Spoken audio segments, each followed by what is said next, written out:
মধ্যে নেই একতা, আমাদের মধ্যে নেই মহব্বত, অথচ বিশ্বনবী মুহাম্মদুর রাসূলুল্লাহ সবাই বলুন সাল্লাল্লাহু আলাইহি সাল্লাম একতাকে কত কত মজবুত আকারে একতার কথা বলেছেন। আজকে আমরা মানুষের দুর্নাম করে বেড়াই, এক ভাইয়ের বিপদ আরেক ভাই করি, এক প্রতিবেশীর কথা আরেক প্রতিবেশী করে থাকে। এই ঘৃণিত অপসাজিত মুসলমান কোনদিন করতে পারে না যেই মুসলমান কলেমায়ে তৈয়বা লা ইলাহা ইল্লাল্লাহ মুহাম্মাদুর রাসূলুল্লাহ সাল্লাল্লাহু আলাইহি সাল্লাম করেছে, সে কোনোদিন মিথ্যা করতে পারে না, সে কোনোদিন একজন নামাজি মানুষ কোন মানুষকে ধোঁকা দিতে পারে না, সঠিক কথাটাই বলবে, তার জেল জরিমানা যাই হোক না কেন। আজকে আমরা এই পৃথিবীর জমিনে কত ঘৃণিত হয়েছি।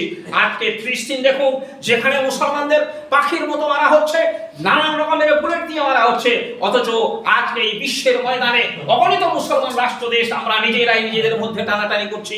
আমরা আমাদের মধ্যে সংঘর্ষ নেই, আমাদের পরিবারে আমরা যদি দেখতে যাই পরিবারের একতা ইউনিট বলতে কিছু নেই, অথচ